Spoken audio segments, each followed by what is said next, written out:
de todos aquí, en este horario poco habitual para Buenos Aires, pero veo que hay gente no solo del Cono Sur, de distintas provincias, sino también de Nueva York, de Carolina del Norte, de Tel Aviv. Entonces, bueno, gracias por confluir en este horario.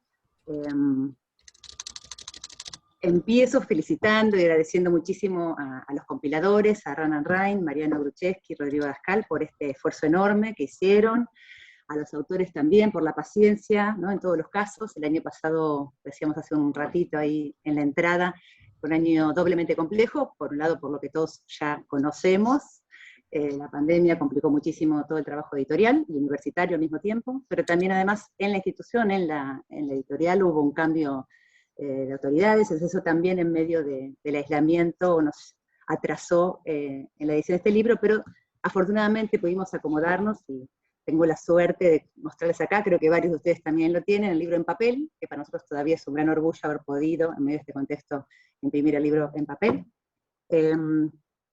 Felicitaciones entonces de nuevo a todos y a cada uno de los autores. Hay un aspecto para nosotros en la editorial, en la escuela IDAES y en el programa Lectura Mundi que nos resulta particularmente valioso, que es el cruce entre disciplinas, ámbitos expertos, ¿no?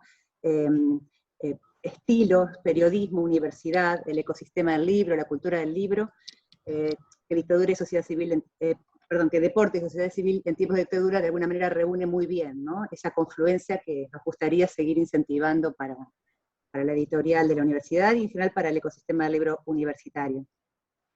Y otro motivo de orgullo también es poder seguir construyendo memoria, verdad y justicia desde la investigación universitaria, seguir narrando esas historias que necesitamos no olvidar para tener más claridad en el momento de construir el futuro, o los futuros que queramos construir. Entonces, bueno, también muchas gracias por eso.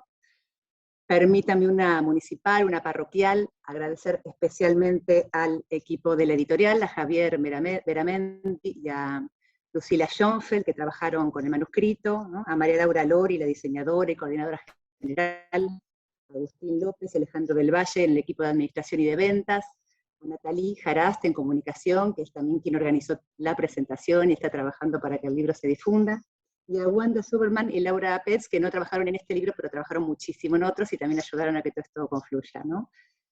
Dos especiales gracias, una a Ezequiel Fernández Murs, nunca somos suficientemente agradecidos en las editoriales para los primeros lectores de un libro que acompañan la celebración de su salida en público, así que bueno, particularmente muchísimas gracias a él, y a Solana Camaño, que es del equipo de comunicación de la universidad, que va a ser la coordinadora del encuentro. Así que bueno, que disfruten mucho, una linda celebración, aunque sea a la distancia, ojalá en algún momento se pueda hacer presencial, y no tomo más tiempo porque somos varios. Solana, toma la palabra. Gracias por todo.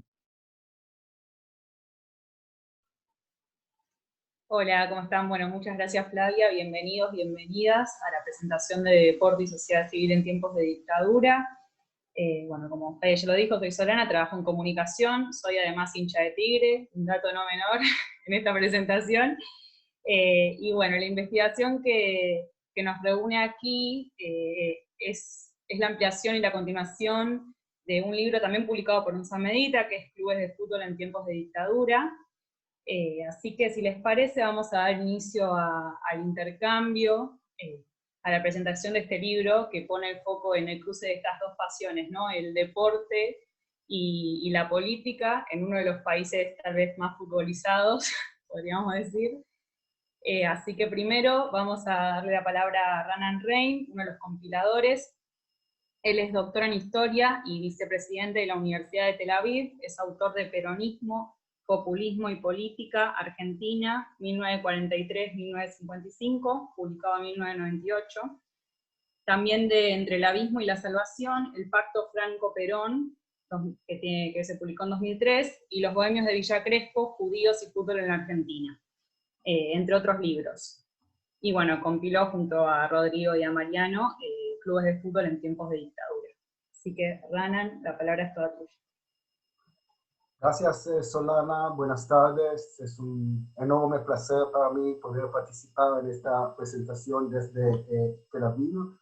En este libro titulado Deporte y Sociedad Civil en tiempos de dictadura, la publicación del mismo, como ha dicho Flavia, ha demorado un poco por la pandemia. Sin embargo, la excelencia de edición, así como el perfecto timing de su publicación en vísperas de otro aniversario del brutal golpe de Estado, sin duda compensan la demora. Un poco de historia detrás de este libro. Mi propio interés académico en temas de políticas de Estado y fútbol empezó ya en los años 90, cuando trabajé sobre la socialización política del sistema educativo y del deporte durante la década peronista que va del 46 al 55. Después, al escribir la historia del Club Atlético Atlanta, lo que más me interesaba era ver las dinámicas internas dentro del club en ciertos periodos clave de la historia argentina, como fueron el primer peronismo, los años de la dictadura, pero también los años 90 y en este clima neoliberal.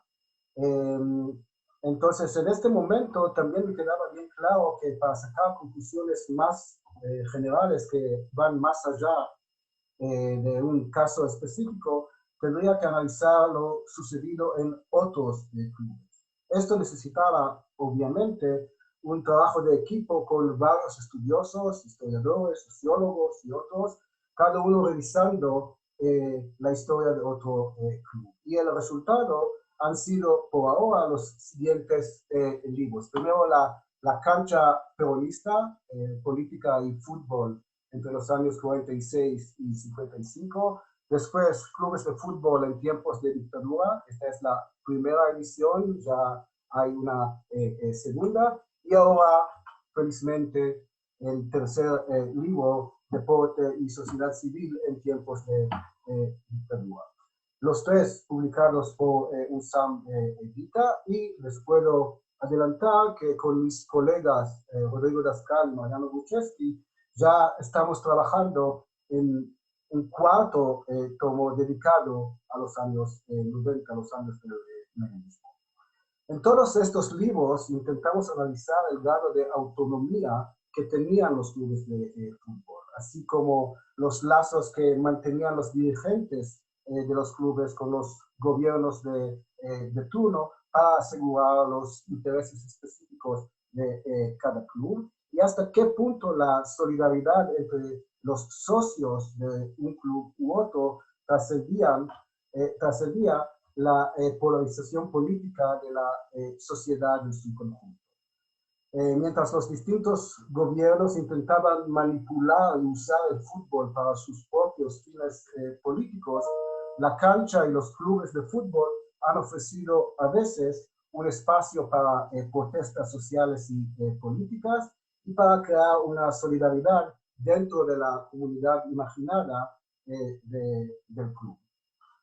Intentamos, pues, desafiar la visión dicotómica y simplista, limitándonos a emplear los conceptos de víctimas y victimarios, y acercarnos más a la vida diaria de la gente común, entre comillas, que ni militaba en la oposición ni apoyaba explícitamente a la dictadura. Nos esforzamos a comprender mejor el impacto de la opresión de la dictadura sobre las actividades deportivas y la dinámica interna de los distintos clubes.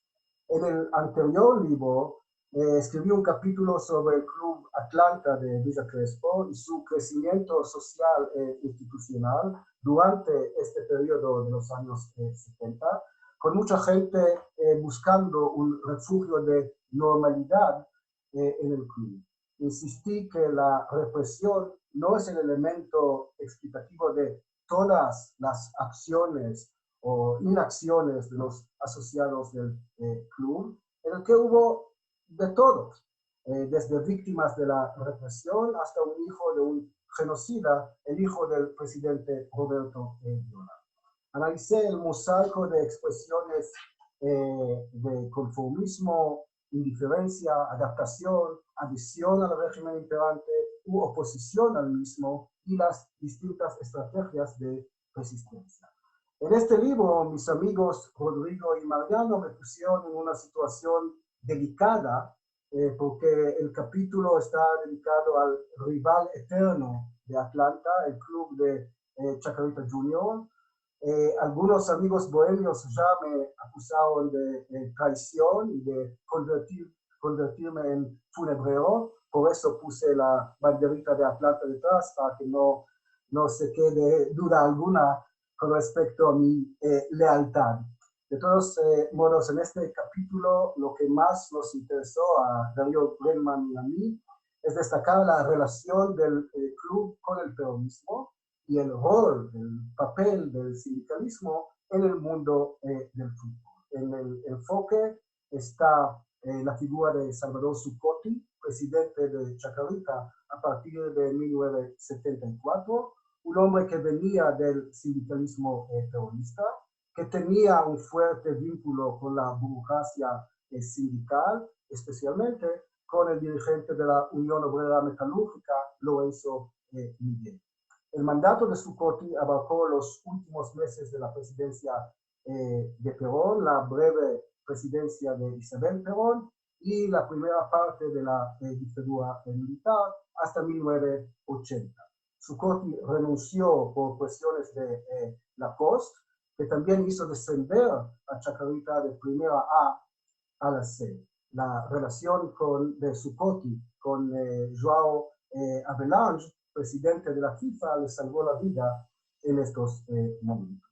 Finalmente, me gustaría agradecer a los autores que han contribuido a este libro, que se puede considerar, como dijo Flavia, también como un gesto simbólico, uno de los gestos simbólicos a la memoria de los desaparecidos. A UNSAM Edita, a todo el equipo dirigido por la doctora Flavia Costa, Agustín López y otros. Hemos iniciado el proceso con el equipo también anterior, Daniela Verón. Un excelente trabajo de edición y gracias, Flavia, por el constante apoyo. A nuestro comentarista, Ezequiel Fernández Mus, y a mis amigos y colegas, Rodrigo y Mariana. Gracias.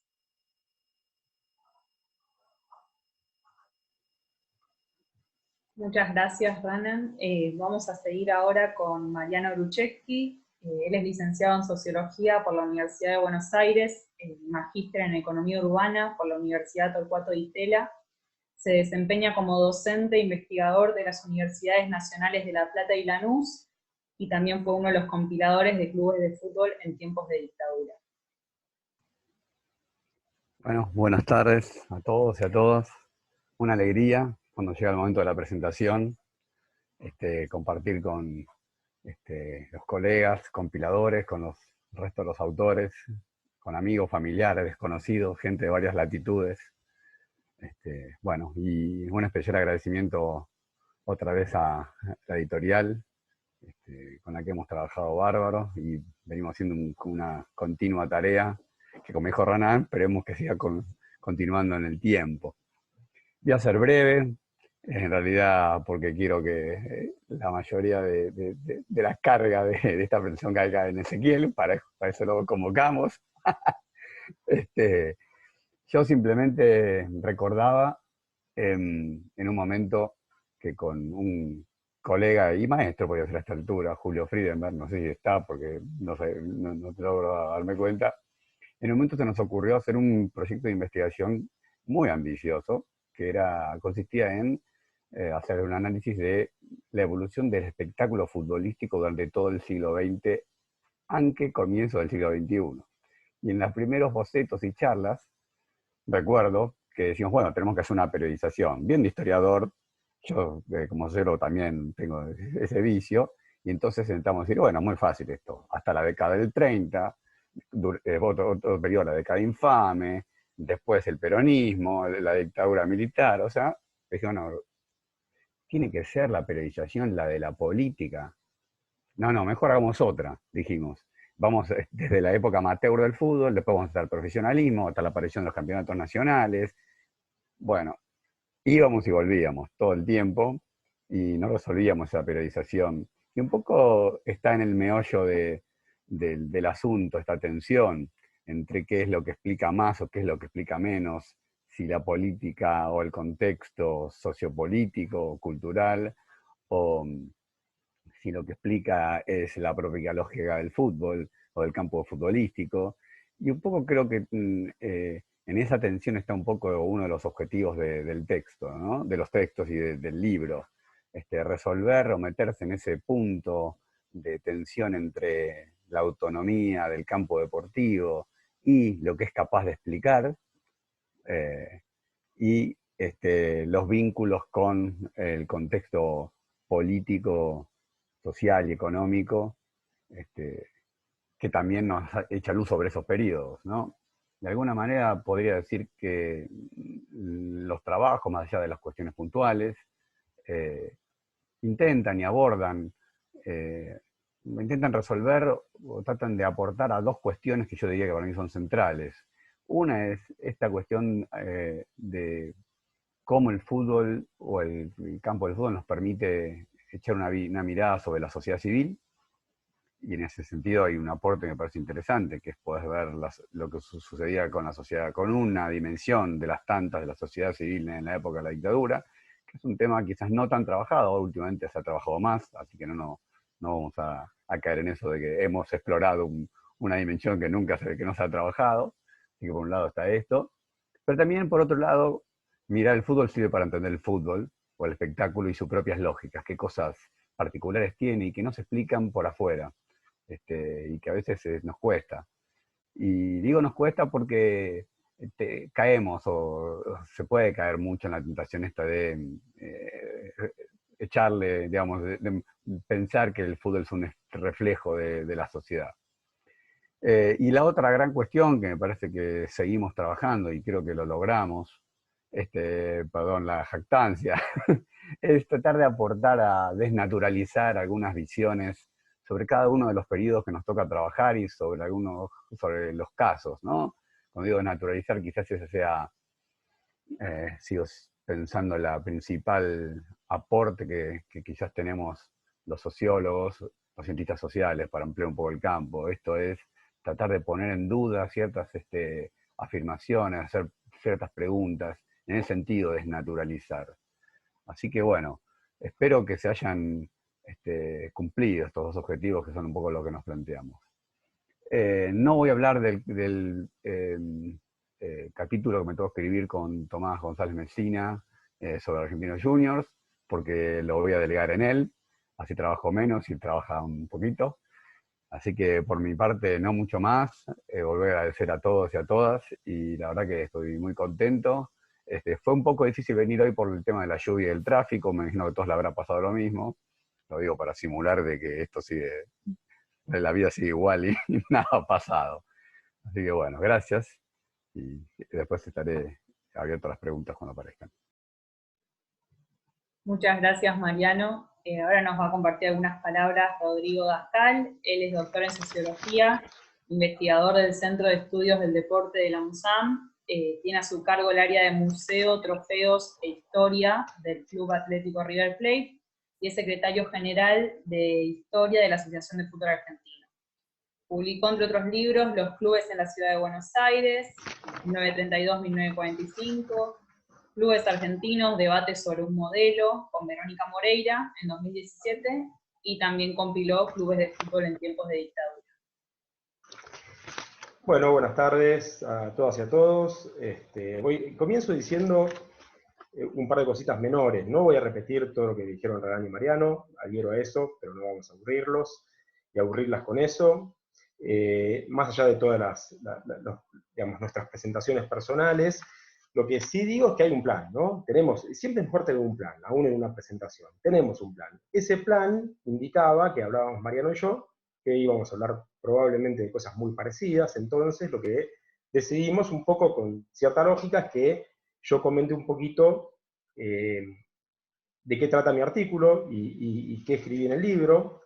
Y para eso lo primero que digo es, quiero enlazarlo con algo que dijo Mariano y que venimos trabajando y pensando y discutiendo hace mucho, que tiene que ver con lo que Bourdieu llamaría el campo relativamente autónomo del deporte, ¿no? Y esta cuestión que tanto usamos de la figura de los campos en Bourdieu, que la usamos para cualquier cosa, como si fuese una herramienta que la agarramos y la ponemos aquí o allá, pero en este caso creo que nos puede servir para, en línea con lo que decía Mariano, pensar justamente qué del campo del deporte podemos pensar, conocer, discutir, tensionar, ¿no?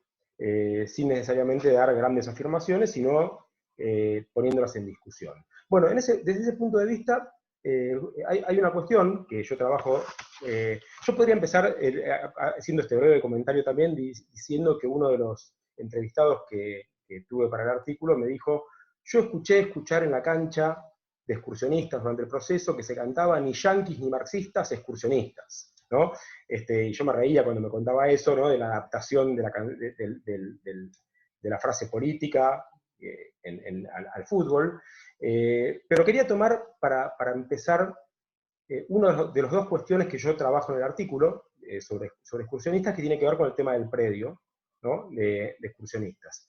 ¿Y por qué tomo ese punto? Porque justamente para pensar qué es lo que pasa en el campo del fútbol, durante el proceso militar, la Ciudad de Buenos Aires intima a una serie de clubes, a muchos clubes, a devolver los predios donde tenían en general la cancha, o tenían un predio propio. Cacciatore hace esto y les dice, hay que devolverlos, hay que pagarlos.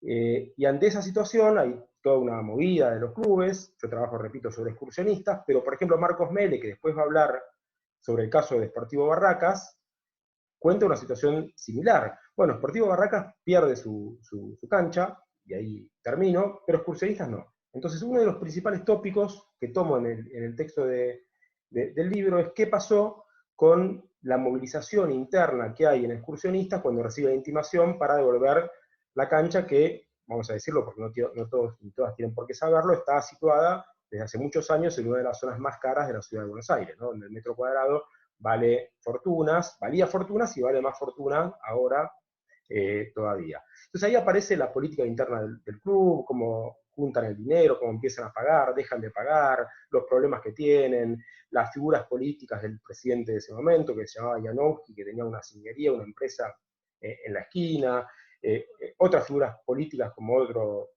futuro presidente, Nieco, Guillermo Blanc, que era juez y que hacía una revista comercial de excursionistas, que después termina siendo la revista oficial del club.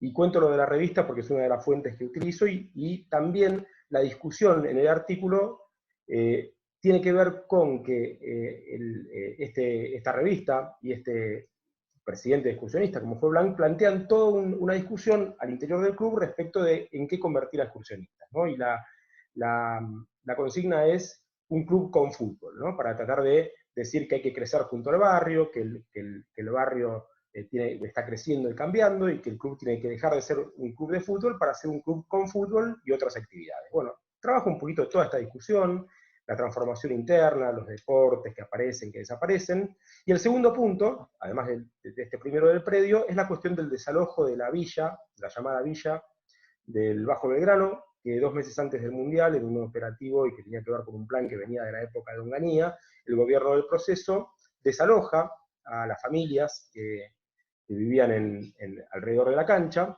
y ahí los testimonios cuentan cosas interesantísimas, ¿no? Por un lado está toda la cuestión de que desaparece buena parte de la hinchada del club, ¿no? Todos los testimonios dicen, bueno, sobre todo la barra brava de ese momento, ¿no? La barra brava del club, que tal vez eran 60, 50, no sé, pocos, ¿no? Pero no importa. Son desalojados y son trasladados además a 3 lugares distintos, ¿no? A Florencio Varela, a Soldati y a Tigre. De hecho, muchos hinchas de excursionistas siguen estando allí todavía. Pero sobre todo los testimonios ponen el foco en que el barrio quedó convertido en algo parecido a lo que pasa luego de una guerra, ¿no? Desolado. Hay algún testimonio de alguna persona que iba a llorar y todos sus días lloraba en lo que había sido su casa.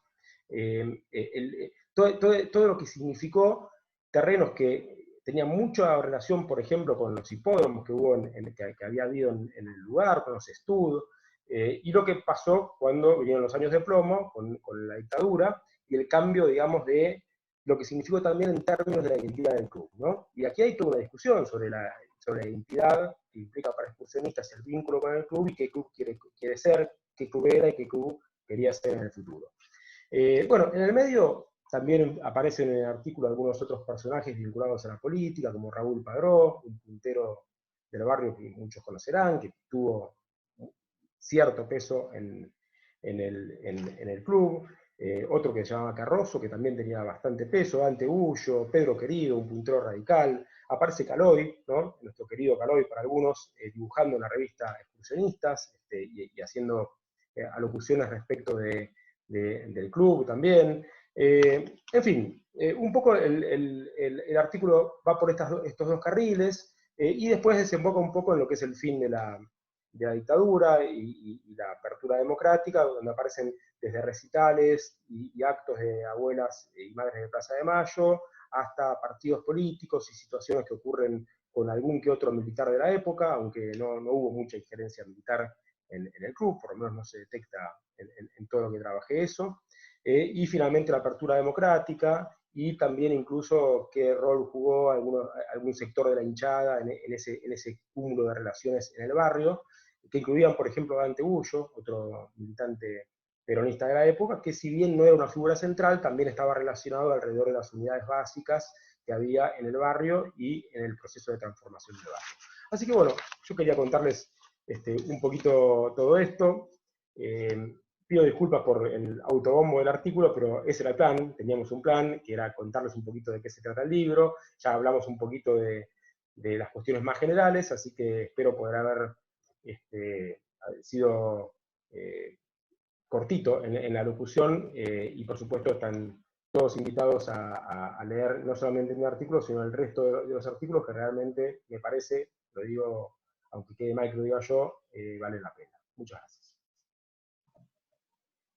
Muchas gracias, Rodrigo, muy interesante. Es importante aclarar antes de seguir que al final de la charla vamos a dar lugar a preguntas a través del chat, por si las quieren ir pensando, registrando. Y bueno, continuamos entonces con Ezequiel Fernández Moore. Él es periodista desde 1978, escribió libros, guiones y colaboraciones en muchos periódicos del mundo, desde el New York Times hasta La Nación, donde trabaja desde hace 15 años. Bueno, buenas a todos, un gusto, agradecido por la invitación, agradecido por el libro, porque veo aquí en pantalla, no sé, veo tanta gente amiga, conocida de años, lo veo a Néstor, Vicente, lo veo a Gustavo Veiga, César Torres, veo gente que, a los autores y a todos estos que les agradezco porque me alimentan esta biblioteca. Suelo jactarme de tener la mayor biblioteca privada de deportes en Latinoamérica. Como es incomprobable, me sigo jactando de eso, y les agradezco a todos ustedes porque ayudan a alimentarla. A ver, y les agradezco por este libro especial, porque me pasó algo muy curioso. Dijo Solana, sí, que empecé en el 78, sí, y yo empecé a estudiar periodismo en el 76. Y en el 78 ya comencé a ganarme la vida como periodista. Y fue mi primer mundial, el del 78. Es decir, a lo que quiero ir, viví esa época, en mis inicios como periodista. Y con las armas que tenía en ese momento, con 20 años y con una situación que me impedía comprender exactamente, dimensionar lo que estaba pasando en mi país. Uno crece en los contextos sociales que va creciendo, y como en la Argentina realmente en el diario no hablaban de ti, y los diarios no nos hablaban, por lo que fuere, algunos por temor, por lógico temor, humano temor, otros por complicidad, pero no nos contaban lo que sucedía. Y si uno no estaba vinculado con familiares, con situaciones de gente que estuviera sufriendo, entonces uno podía creer que era un golpe de Estado más, y que se iba a asombrar de un golpe de Estado si los golpes de Estado eran moneda corriente, no solo en este país, sino en toda la región. ¿Qué me dicen? ¿Militares? Sí, hay militares en Brasil, militares en Uruguay, militares en Chile. ¿Cuál es la novedad? Ah, sí, hubo militares hace 6 años, hubo militares hace 10, hubo militares hace 15. Entonces, ¿cuál es la sorpresa de todo esto? Entonces uno, como naturaliza todo, estaba en esa naturalización. Y estaba en esos 20 años y en esa desinformación de un periodista que comenzaba a ser periodista y que tenía que contar lo que sucedía. ¿Y cómo iba a contar yo el Mundial 78 si yo no lo entendía? A veces agradezco no haberlo entendido en ese momento, tal vez, porque tal vez me salvó la vida no haberlo entendido y haber querido contar algo que me hubiese provocado problemas. Pero siempre me quedó como una sensación de deuda, de decir, nunca más voy a querer escribir de algo que no sé explicar. O de que no tengo las herramientas, a veces no se puede explicar todo, lo entiendo, claro, pero a veces no logramos entender y tenemos que informar, somos periodistas, tenemos que contar, pero ¿cómo si yo no lo entiendo bien? ¿Cómo se lo voy a contar a los demás? Bueno, eso para mí fue el Mundial 78 en su momento. Y a los pocos, diría que a los pocos meses, años y algo, comencé a tomar más dimensión de lo que había sido ese Mundial. Y me empecé a sentir en deuda conmigo de decir, ¿para qué soy periodista si no puedo explicar lo que está pasando? Si hay texto pero no hay contexto. ¿De qué me sirve contar un árbol si no estoy hablando del bosque? ¿Cómo hago para esto? Bueno, con el tiempo intenté entonces empezar a explicarme mucho más todo eso, a intentar comprender mucho más todo eso. Y lo que este libro me provocó fue una nueva revisión de eso. Porque el otro día lo hablaba con Mariano, especialmente por el capítulo de Argentinos Juniors, porque yo cubrí en esas oficinas de Suárez Mason, en la calle del general, del genocida Suárez Mason, en la calle San Martín 483, creo, pleno microcentro porteño, cubrí como periodista esa firma de contrato del pase de Maradona de Argentinos Juniors a Boca. Y creo que lo último que reparé es que se hacía en la oficina de un genocida, esa firma de contrato. Entonces, cuando lo leo en el libro, y lo leo con esta secuencia, y lo leo con ese contexto, entonces, wow, digo, ¿cómo todavía tenemos que seguir entendiendo? ¿Cómo todavía es necesario que nos vuelvan a contar, que otras voces, que otros ojos nos cuenten lo que ya vimos? Porque los nuestros no son suficientes, no alcanzan, y necesitamos debatirlos, además. Necesitamos el contraste. Hay algo muy extraordinario en ese capítulo de Argentinos, es que, bueno, los periodistas estamos hechos a ser para la teoría conspirativa, ¿no? Y cuando uno ve ahí a un comisario y a un cabo del ejército que en realidad participaban de la vida política del club desde mucho antes, y ve al genocida y se entera que el genocida en realidad llegó casi de casualidad al club, que después operó como hombre poderoso del poder de ese momento, que era la dictadura. Sí, claro que lo hizo, por supuesto que lo hizo. Pero a veces creemos más queremos ver conspiraciones, y el fútbol es extraordinario eso. Ahí es donde para mí el mundo del fútbol, esa pelota que es demasiado redonda, me parece tan extraordinaria, porque si no tampoco nos podemos explicar el Mundial 78, porque los militares lo organizan en el capítulo del Mundial, el montaje del Mundial de Patrick Thomas, Rick, me sentí dentro de la ceremonia, y yo había estado en esa ceremonia, había estado en el estadio. Era mi primera vez en un Mundial de fútbol como periodista, estaba en esa ceremonia. Y cuando voy leyendo todo ese detalle, me sentí otra vez en esa ceremonia. Hay algo extraordinario del libro.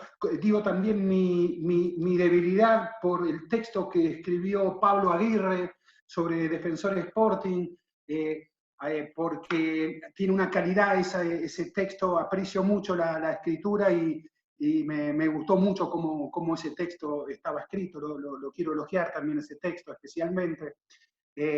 Me debatí, me provocó un debate nuevo el texto de Daniel de Sasbón sobre la AFA, porque porque viví también muy de cerca ese momento y viví muy de cerca la contradicción de esa relativa autonomía, como decían recién los autores, los compiladores, ¿no? Del deporte. Porque la FIFA quiso intervenir la AFA. Perdón, la dictadura quiso intervenir la AFA. La quiso intervenir como intervino todo en nuestra vida. Y entonces el fútbol le dice, no, no se puede hacer un mundial si la AFA está intervenida. Entonces tuvieron que buscar esa fórmula intermedia. Ok, designamos uno agradable para nosotros, Cantilo, Alfredo Cantilo, y después resulta que Cantilo resultó ser un defensor del fútbol, porque me consta, porque lo he hablado con testigos de esa época. Cuando a Menotti lo quisieron echar desde el ejército, desde la Marina, perdón, lo quisieron echar, fue Cantilo el que defendió y dijo, si se va Menotti me voy yo también. Y Cantilo había sido puesto con la aprobación de los militares, pero resulta que esa persona desafía a los militares. Le dice no. Entonces, a mí esos grises, todas esas situaciones como decía el extraordinario fotógrafo brasileño Sebastião Salgado, que cuando le preguntaron por qué trabajaba solo con el blanco y el negro, él dijo porque mi gris tiene muchos matices, ¿no? Y a mí amo esos matices en este tipo de discusiones. Esos matices que como periodista me permitían a mí escuchar ese debate de Argentinos Juniors, donde el cabo sastre del ejército era el presidente y el genocida supuestamente era un subalterno y el genocida era el general de la nación. Entonces el de la Marina, Lacoste, que estaba enojado, lo cargaba y le decía, vos, este es el único lugar en el que un cabo sastre está bajo las órdenes, en el que un general está bajo las órdenes de un cabo sastre. Entonces, eso era el fútbol también. Y el fútbol permitía que un ciudadano, claro, el ciudadano se llama Diego Armando Maradona, que ese ciudadano reclamara que quería ser libre. ¿Cómo en la Argentina de la dictadura, mientras secuestraban, torturaban, desaparecían, alguien salía en la tapa de los diarios diciendo que quería ser libre? Que lo dejaran trabajar libremente. ¿Cómo se permitían eso? Y era Maradona, y el fútbol permitía eso. Porque nos cuenta también el libro cómo recibían, cómo negociaban esas transferencias con un arma sobre la mesa, ¿no? Y recuerdo que hasta el propio Filiol, el arquero, el Pato Filiol, Lacoste, el hombre fuerte de la dictadura en nuestro deporte, lo intima a arreglar su situación contractual con River también, con una pistola en la mesa. Y Lacoste y Filiol se niega. Filiol no acepta ese contrato que le querían hacer firmar en ese momento. Entonces, esa relativa autonomía que tenían los deportistas, sobre todo los deportistas consagrados, me gustan esos matices, y bueno, y el libro entra en estos matices. Es cierto que es muy cómodo ver la historia con los ojos de hoy, y entonces a mí me gusta mucho cuando se ve la historia con los ojos del momento, ¿no? Con el recorrido, por supuesto, pero con los ojos del momento. Y esa contradicción del fútbol eterna, contradicción del fútbol como remedio o el fútbol como veneno, ¿no? El fútbol como alivio o el fútbol como distracción, ¿no? ¿Qué es? ¿Cómo nos conocemos como sociedad? Lo que tengo claro es que no podemos omitir al fútbol, nosotros los argentinos, cuando queremos conocernos más como sociedad. Si en una sociedad como la iraní, me acuerdo cuando el etnógrafo Christian Bromberger me dijo, estoy recorriendo Irán, tengo que contar Irán y no entiendo nada, y me dijo, hasta que fui a una cancha de fútbol. Y en una cancha de fútbol por fin se reían, gritaban, se abrazaban, lloraban, insultaban. Y ahí empecé a conocer, se me abrieron puertas gracias a que fui a una cancha de fútbol. Si en Irán le pasó eso a un etnógrafo como Brom, ¿cómo no nos va a pasar a nosotros aquí esto? ¿Cómo no vamos a poder entender mejor la Argentina, mejor el poder, el uso y el abuso del poder? Y el uso del poder en dictaduras y en democracias.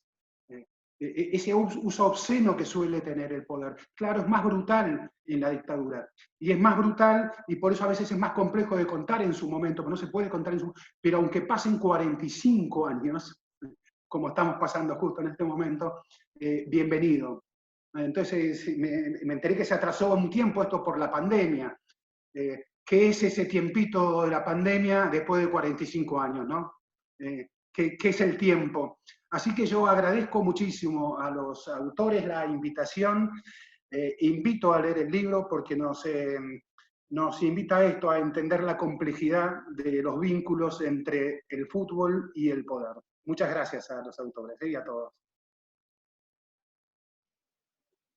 Muchísimas gracias a vos, Ezequiel.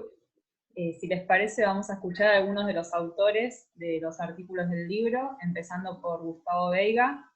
Él se inició en el periodismo en agosto de 1978, actualmente escribe en Página 12 y es docente de las universidades de Buenos Aires y La Plata. Imparte comunicación, deporte y derechos humanos. Publicó 4 libros: Donde manda la patota, Barra Bravas, Poder y Política, Fútbol limpio, Negocios turbios, Deporte, Desaparecidos y Dictadura, y La vuelta al fútbol en 50 historias. También realizó distintas coberturas en Alemania, Bolivia, Brasil, Cuba, Chile, España, Italia, México, Paraguay, Sudáfrica, Uruguay y Venezuela. Se desempeñó varios años como columnista, investigador y productor en radio, dirigió 4 documentales y fue guionista de una miniserie que ganó un concurso del Inca en 2011. Además, recibió el premio Conex 2007 en prensa deportiva escrita y fue jurado del mismo premio en 2010. Hola, buenas tardes a todos. Bueno, espero que me estén escuchando. Les hablo desde Santa Rosa, la provincia de La Pampa. Es un honor que me hayan invitado a esta actividad que veo que es bastante numerosa y con gente prestigiosa que trabaja desde el campo de las ciencias sociales, temas que para mí se entienden mejor a partir de la lectura que yo hago de esos textos. Creo que como periodista deportivo primero, periodista que incursiona en otros géneros temáticos, he aprendido mucho de personas de las que están acá y participaron en la compilación de este libro. Por eso me gratifica mucho estar, y sobre todo porque voy a hacer un breve comentario de qué fue lo que me movió a venir a La Pampa, y es ese ámbito de pertenencia que respiramos mucho de lo que estamos acá, que es la universidad pública. La Universidad Nacional de La Pampa me convocó para 2 charlas precisamente sobre el texto que publico en nuestro libro, y realmente me siento gratificado de estar acá. En un rato me estoy yendo de Santa Rosa a General Pico por lo mismo, y estar en un lugar donde, no sé si ustedes saben, la Universidad Nacional de La Pampa se presentó como querellante en las causas de delitos de lesa humanidad, y ahora ha cedido su propia sede, el aula magna, para que se lleve adelante el tercer tramo del juicio de la subzona 14, donde se va a juzgar a los represores de la última dictadura cívico-militar. Es realmente algo que quiero compartir, porque a mí me llena de orgullo como docente de la universidad pública. Así que, sin más, les quiero decir que el libro, que todavía no pude terminar, y que Rodrigo generosamente me envió hace unos días a casa, me los trajo él en persona, tiene muchos textos de los que yo pude leer y puedo hacer algún comentario que me enriquecen. Casualmente, le dije hace un momento a Rodrigo, quería decir algo de la historia que cuenta él, de su investigación sobre el club de excursionistas en el marco y en el contexto de cómo convivió con la Villa del Bajo Belgrano. Villa del Bajo Belgrano que yo conocí bien, porque estudié un año del secundario en el Instituto San Román, que es un colegio que estaba a poquísimas cuadras. Tuve compañeros que vivían en la Villa del Bajo Belgrano, e incluso viví hasta hace poco, hasta el 2018, en lo que hoy es el barrio que reemplazó a ese complejo de 7 manzanas que radicó la dictadura cívico-militar en el 78. Y quería agregar un dato para Rodrigo y ustedes, que es que como testigo y vecino que caminaba esas calles, estuve viviendo ahí 3 años y medio más o menos, comprobé que todavía quedaba, pese a lo que Rodrigo describe con mucha precisión de esas manzanas que se convirtieron en escombros, quedaba algún pasadizo, algún pasillo ahí en la calle Cazadores, que todavía está de la época de la villa. Los que saben del negocio inmobiliario, alguna vez hice un curso en Perú para formarme en ese tema que también me interesa mucho, porque ahí es donde mucho dinero va a parar, y sobre todo en negro. me explicaron que a eso se lo llama tuburización, una especie de tuburio en el marco de un barrio que tiene un nivel socioeconómico más elevado. Bueno, eso todavía pervive en el Bajo Belgrano, y yo lo vi con mis propios ojos. De ahí que, bueno, me sumergí en el trabajo de Rodrigo, como en el de la AFA también, y bueno, tengo que seguir, y quiero decir con relación a lo que me permitieron compartir sobre mi trabajo, que es básicamente algo en lo que vengo incursionando hace 20 años, un poco más, desde que estoy básicamente en Página 12, que es esto de las historias de los deportistas desaparecidos y de los deportistas que participaron del terrorismo de Estado en tanto integraron grupos de tareas. Realmente, bueno, esas historias que escribí en el diario a partir del 98, cuando ingresé, convergieron en un libro que se llama Deporte, Desaparecidos y Dictadura, y el texto para este libro, que me olvidé de nombrar a la UNSAM, me permitió de alguna manera participar del proyecto y tomar en cuenta que ese texto y algunos otros para los que voy a pedir permiso acá por anticipado, los quisiera compartir en algo del ámbito académico, que es la cátedra que yo tengo en la Universidad Nacional de La Plata, Comunicación, Deporte y Derechos Humanos, porque algunos de estos textos, de los que leí hasta ahora, me parece que tranquilamente pueden entroncar en un programa como el de mi materia. Digo que con relación a estas historias, y a esta memoria en ampliación, que está en permanente revisión, yo apelo a una metáfora bastante seguido, que es la de las capas geológicas, que se van haciendo por años, por décadas, de construcción de la memoria en torno a este lugar que yo elegí para relatarla, para investigarla, para compartir mis textos, que es el deporte. Fue toda una trayectoria de textos que fueron apareciendo sistemáticamente, y como decía, capas geológicas uno detrás del otro, producto de una decisión deliberada, digamos, premeditada, de percibir que el deporte, voy a decir una obviedad, es un ámbito, una actividad humana que permite amplificar historias de una manera descomunal. No hace falta tener un multimedio detrás, ni mucho menos, para que una historia, en la medida que uno la vaya completando, y eso fue lo que intenté hacer yo, completar historias de deportistas desaparecidos que fueron militantes, fueron estudiantes, fueron trabajadores, fueron dirigentes gremiales, fueron padres de familia. Bueno, ese trabajo consistió en esto, que es lo que de alguna manera intento describir en el capítulo que me tocó a mí, y con una condición, y ahora termino, que es que por lo menos se convirtió en un pequeño mojón para trabajar la subjetividad, la nueva subjetividad que yo llamo, en términos de la comprensión de hechos históricos, hechos que tienen ya 45 años o más, desde el campo del deporte.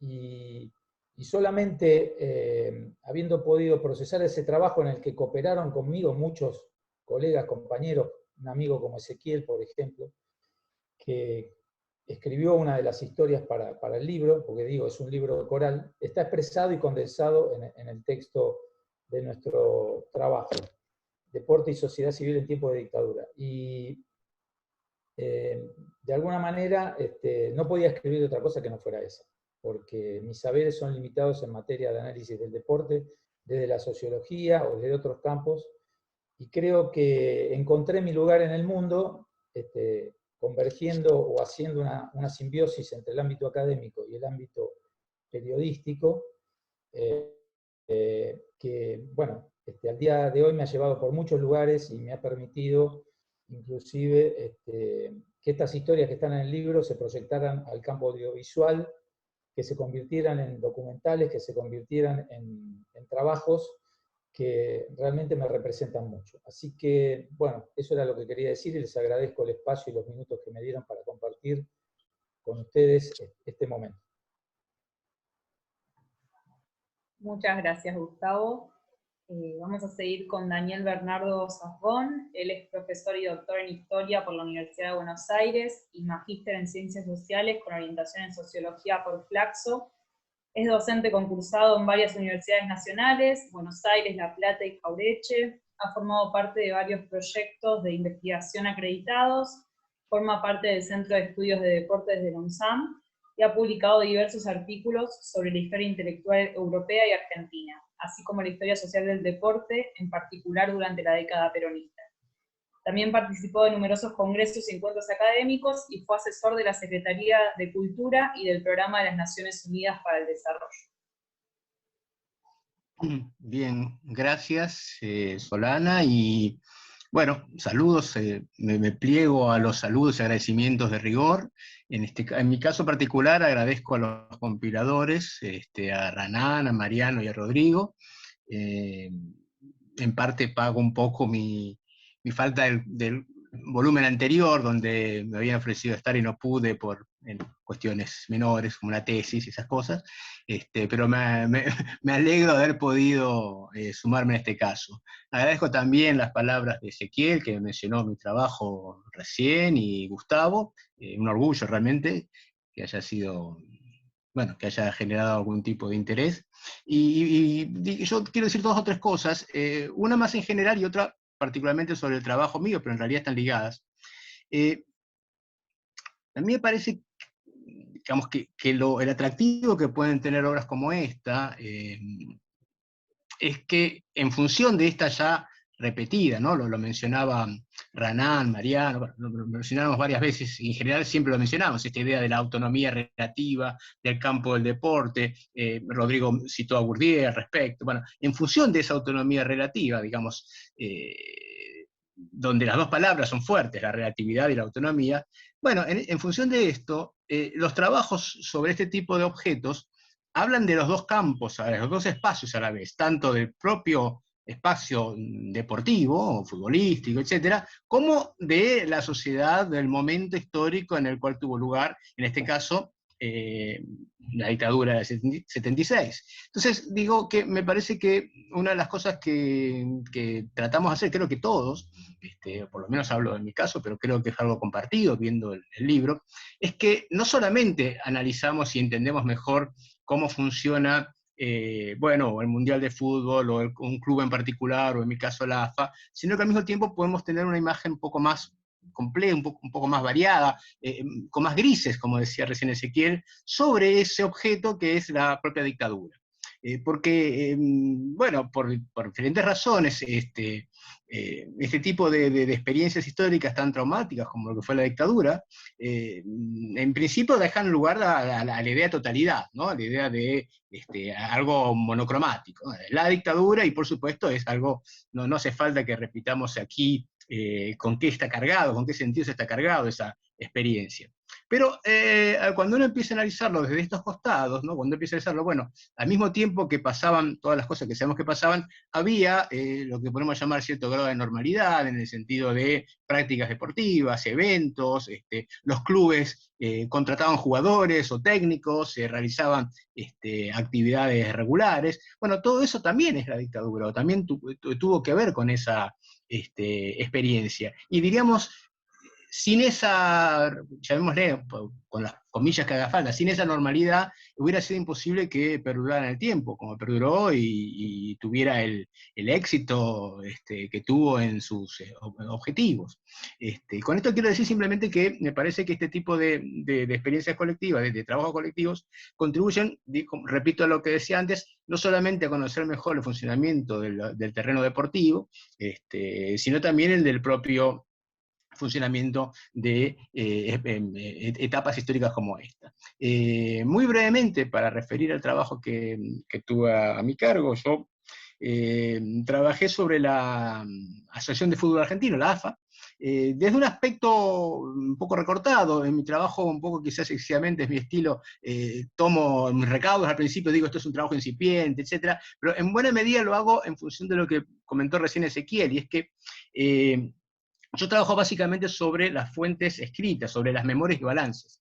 Y eso necesariamente deja fuera un montón de elementos que, bueno, son necesarios para una historia más completa, sobre lo dicho, lo que se sabía, lo que se comentaba, pero que para lo cual hubiera hecho falta un trabajo de más aliento en cuanto a bueno, entrevistas, acceso a ese tipo de información.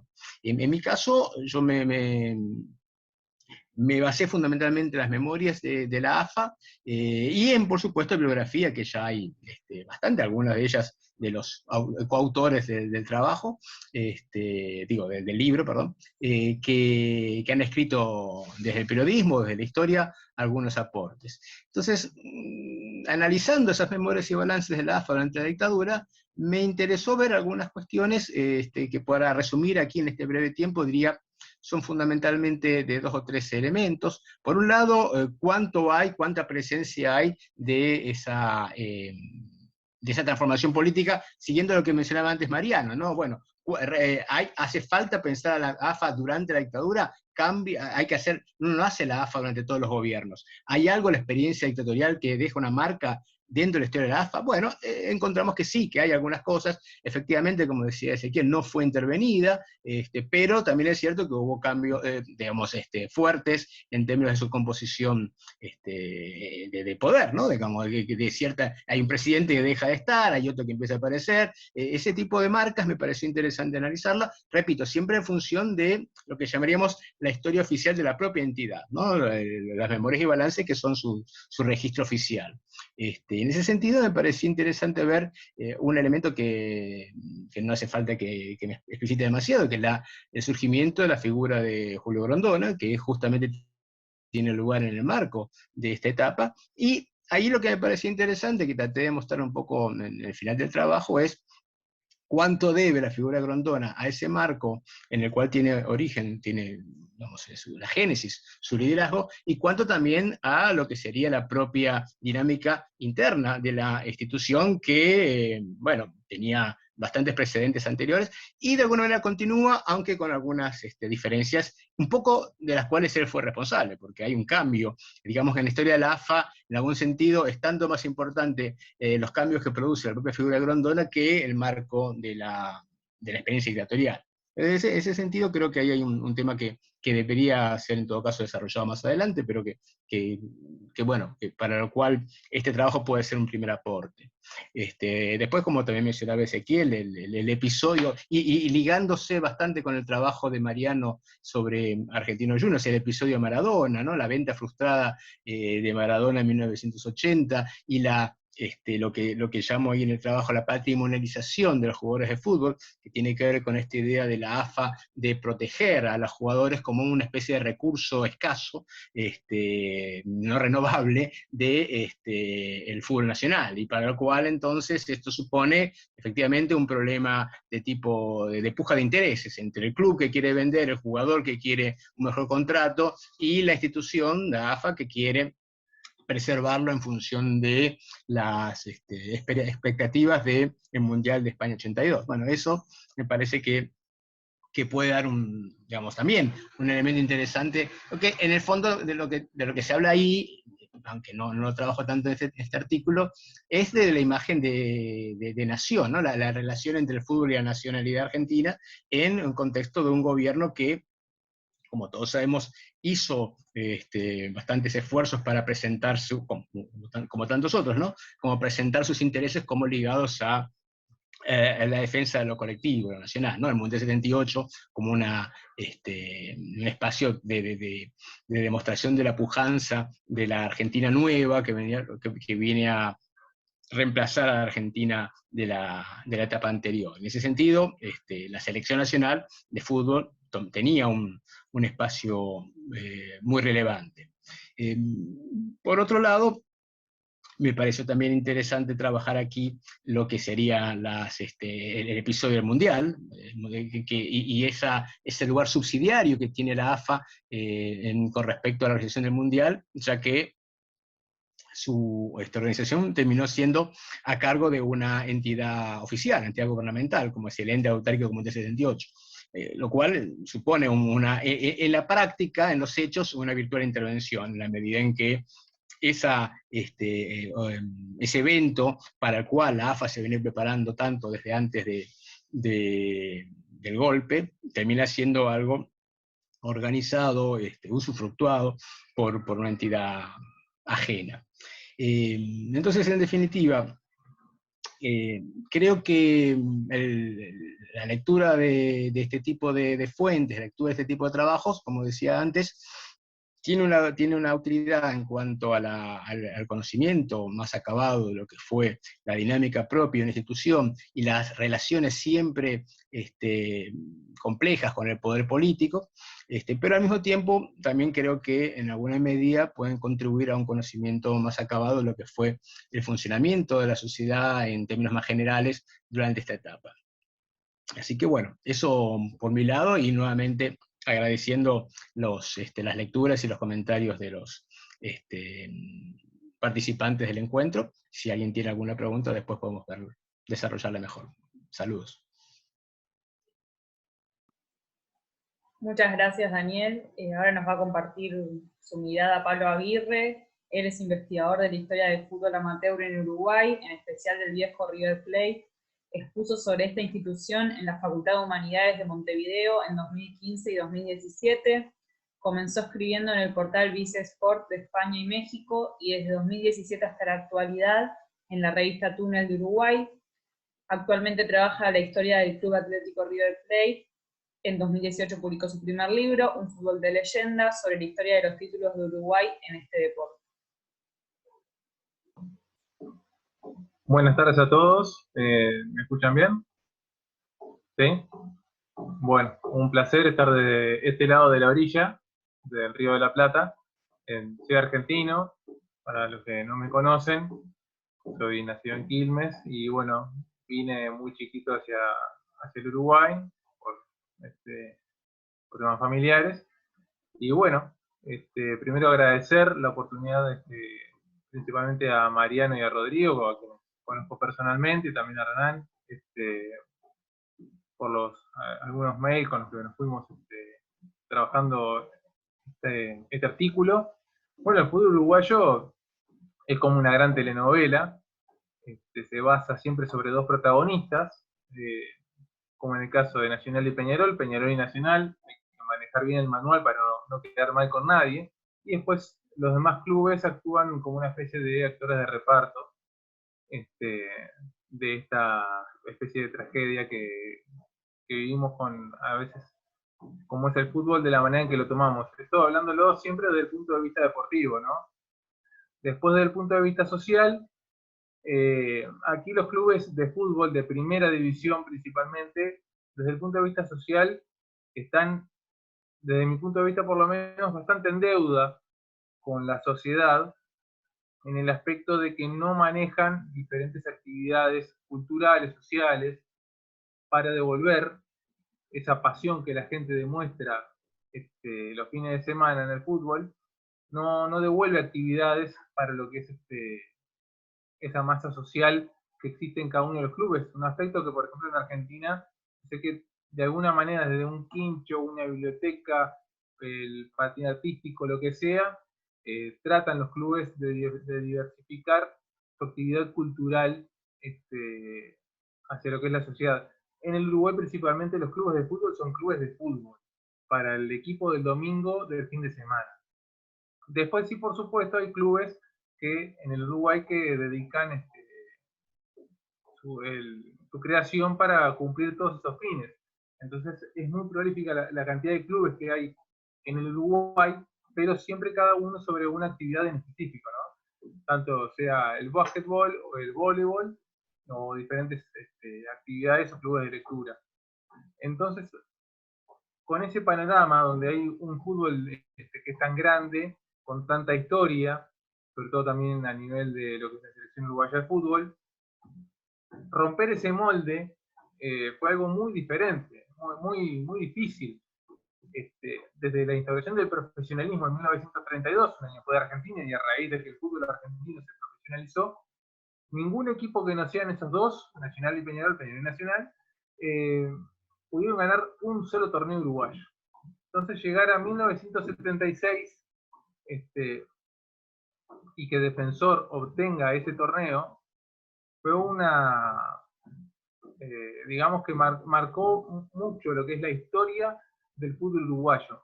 Y con ese disparador podemos tomar la historia del Club Defensor, que ahora es Defensor Sporting, porque fusionó con el Club Sporting de Básquetbol, una institución bastante importante en lo que es la historia de ese deporte en el Uruguay. Ahí empezar a ver qué es lo que sucedía dentro de ese club y cómo llegó a tener, en un periodo tan difícil como era la dictadura uruguaya, que comenzó en 1973, bastante antes de lo que fue en Argentina, aunque también, y como en Argentina también vivió años previos bastante difíciles y bastante complicados, tuvo una situación económica bastante complicada.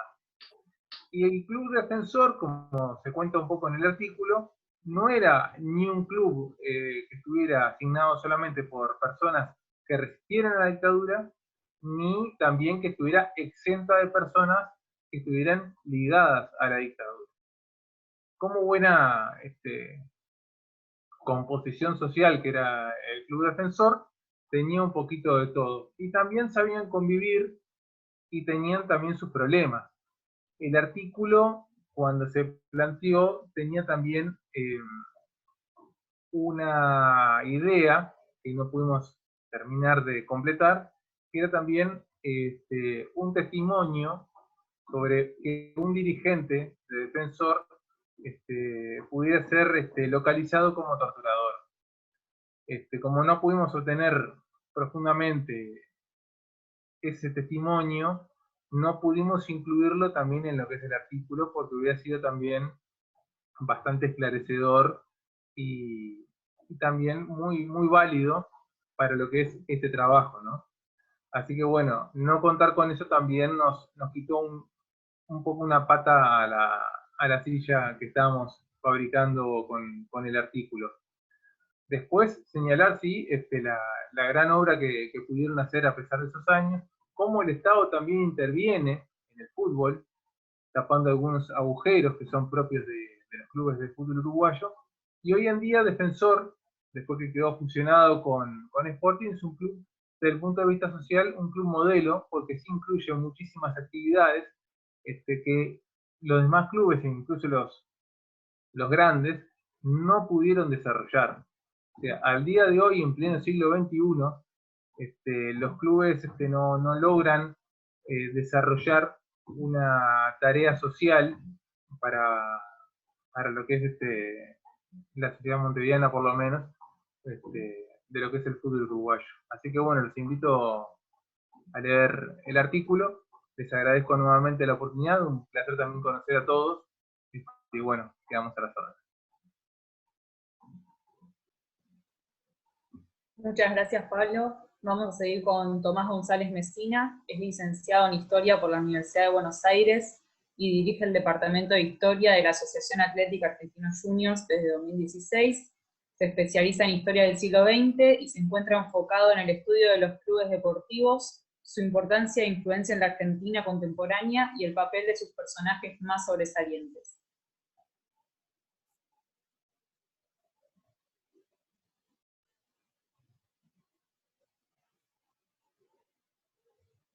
Tomás. Quizás no está, pero... Hola. Ahí va. ¿Está? ¿Qué tal? Buenas tardes a todas, a todos. Gracias, Solana, por el aviso y por la presentación. Obviamente, comenzar por el agradecimiento a los colegas, a los compiladores, por esta oportunidad.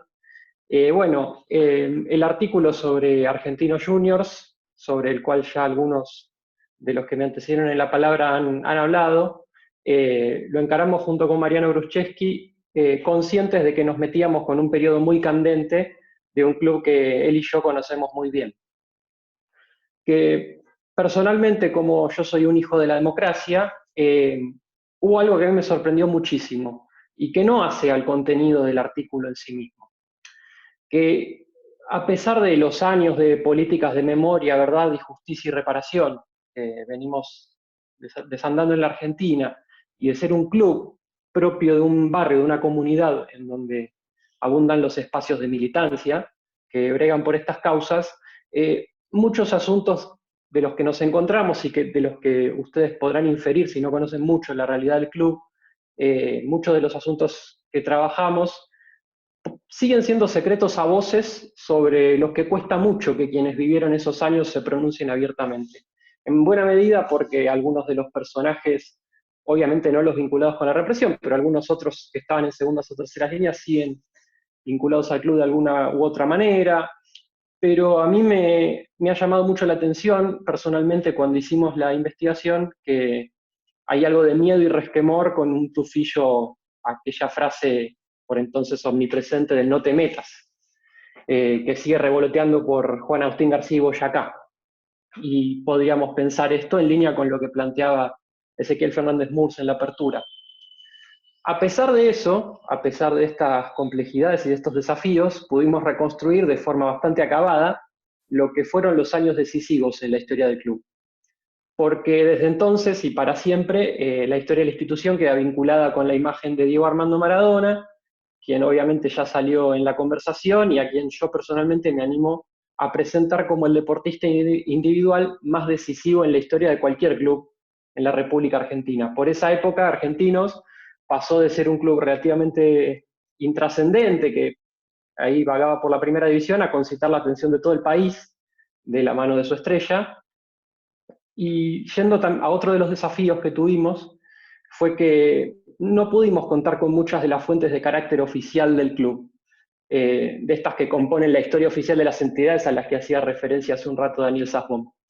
La ventaja que sí tuvimos fue que el factor Maradona lógicamente compensó aquello aportando una sobreabundancia de material de prensa periódica que con Mariano revisamos muy pacientemente, y ese material nos sirvió para corroborar y pulir muchos de los dichos de los informantes, porque ante la falta de fuentes documentales del club propias, el artículo se basa en igual medida en fuentes periodísticas y en los testimonios de algunos socios y protagonistas de los hechos que allí se relatan.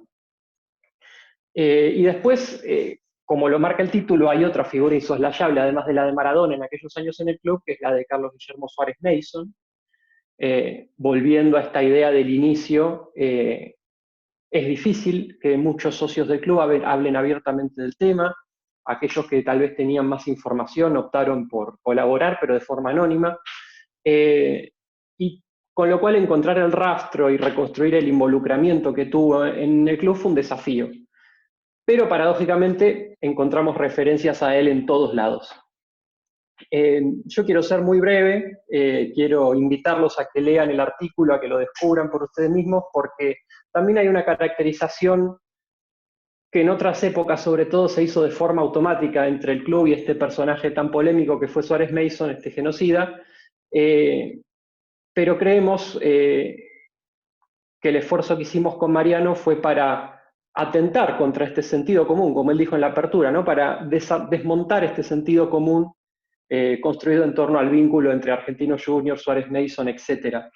Yo creo que en la misma línea de lo investigado en el libro de Clubes de Fútbol en Tiempos de Dictadura, que contó con los mismos compiladores que podemos ver el caso de Argentinos como otro ejemplo categórico en el que los clubes y la gente involucrada con esos clubes se adapta de la manera en que puede a cada coyuntura para atravesarlo de la forma más tranquila posible, obviamente consecuentemente con esta idea de la relativa autonomía del campo del deporte.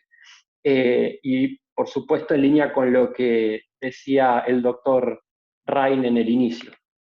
Así que bueno, mi idea era ser muy breve y como también ya varios se refirieron al artículo, invitarlos a que lo lean, a que saquen sus propias conclusiones, que es la idea de todo este trabajo historiográfico, y también les voy a pedir disculpas porque nos salió un poquito largo, supongo que es un poco un vicio de historiador, un vicio de formación, pero bueno, dicen por ahí que erudición y síntesis no se conjugan, así que nada, veremos de ir más al pie la próxima vez. Eso sería todo por mi parte. Muchas gracias y buenas tardes. Gracias, Tomás. Vamos a escuchar ahora a Alejandro Duccini. Él es periodista investigador, trabajó como colaborador en diferentes medios, Página 12, La Gaceta, El Intransigente, El Gráfico, Infobae, Crónica y América TV, y es autor de La Palabra Hecha Pelota.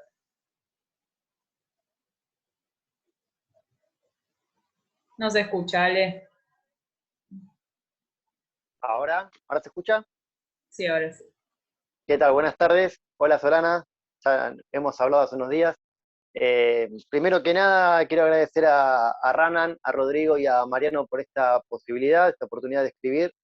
Recuerdo que salió de una reunión con Ranan la idea en una entrevista que le hice por el libro anterior.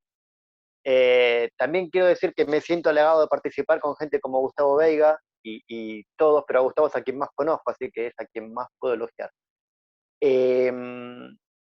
Creo que lo interesante de este libro, más allá de la historia que conté, que es la de Chicago y la detención de su barra brava por cantar la marcha peronista, que es como una historia mítica en el barrio. Yo soy de Mataderos y crecimos con esa historia, además que la viví a mis 9, 10 años, y después quedó instalada en el mito popular del barrio y trascendió al país.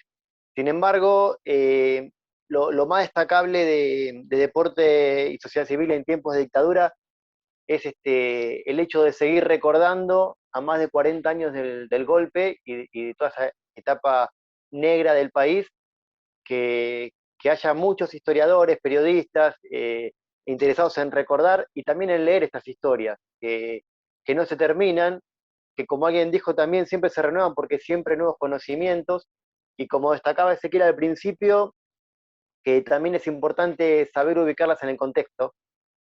40 años no es poco tiempo, al contrario, es muchísimo, y sin embargo, volver al contexto te complica más, pero creo que nadie lo olvida eso, y también me parece que escribir estos libros, y por eso voy a ser breve, es reivindicar la memoria de los desaparecidos, de los sobrevivientes, y de una clase, de una generación o varias generaciones que lucharon por un mundo mejor y en muchos casos no pudieron vivir para contarlo. Por suerte hoy lo podemos recordar con dolor, pero también con ganas de saber qué pasó. Entonces, lo mío, que es muy sintético, quiero destacarlo, que quiero decir que se resume en este segundo libro, que es no olvidar a aquellos y homenajearlos a través del fútbol o del deporte, homenajear a quienes lucharon por todo en aquellos tiempos. Así que eso es todo lo que quiero decir, y gracias a todos los que participaron y a los que también me convocaron para participar, y a la universidad también, obviamente. Muchas gracias, Ale. Por último, vamos a escuchar, antes de las preguntas, a Marcos Mele. Él es licenciado en Ciencia Política y Gobierno por la Universidad Nacional de Lanús y magíster en Historia por la Universidad de 3 de Febrero, donde lleva a cabo su doctorado. Tuvo a su cargo la investigación histórica del Club de Lanús en el marco de un convenio específico con la Universidad de Lanús, a partir del cual se creó el área de patrimonio histórico del club. También es autor del Club Atlético Lanús, Vida Social, Política y Deportiva, entre 1915 y 1931, y se desempeña como docente de grado y de posgrado en la Universidad de Lanús, y como docente de la materia Historia del Periodismo y el Deporte en Deportea. Gracias, Solana, por la presentación, y gracias a Ranan, Mariano y Rodrigo por permitirme participar de este nuevo volumen. Como les adelantó Rodrigo, yo investigué el caso del Club Esportivo Barracas, y para hacer una breve introducción al tema, quiero recuperar un concepto que vuelcan los compiladores en la introducción, que es la idea de los clubes como espacio de sociabilidad potenciados en un contexto de cercenamiento de los derechos civiles y políticos. ¿Bien? Y esta idea, este concepto, que aparece trabajado en los diferentes estudios de caso, en el caso concreto de Esportivo Barracas se puede apreciar con mucha claridad. Porque Esportivo Barracas es una institución que, en el contexto de la última dictadura, desarrolla con mucha mayor amplitud su función social, cultural y los deportes amateur que la práctica del fútbol oficial. Y es por esto que quiero remarcar la enorme actividad política que desarrolla el club en el contexto de la dictadura. En el caso de Esportivo Barracas, se desarrollan elecciones con normalidad, con diferentes listas, con discusiones acerca del programa de cada una de esas listas, ¿no? Al interior de la institución hay una dinámica política importante que no se refleja en el contexto histórico que atraviesa el país.